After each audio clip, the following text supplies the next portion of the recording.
السلام علیکم ناظرین، ڈرامہ سیریل انگنا کی نیکسٹ ایپیسوڈ میں ہم دیکھنے جا رہے ہیں۔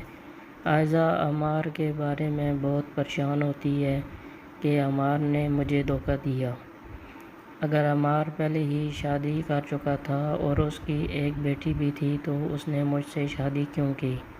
کہیں ایسا تو نہیں کہ اس نے انکل اور انٹی کے پریشر میں آ کے مجھ سے شادی کی؟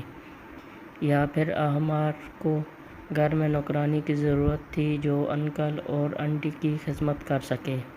اب مجھے کیا کرنا چاہیے؟ میں یہ سب اپنے والدین کو بھی نہیں بتا سکتی کہ وہ پہلے ہی ابیہ کی وجہ سے بہت پریشان ہیں۔ میں مزید ان کی پریشانی کا سبب نہیں بن سکتی۔ ناظرین، یہ سب آپ دیکھنے جا رہے ہیں نیکسٹ ایپیسوڈ میں۔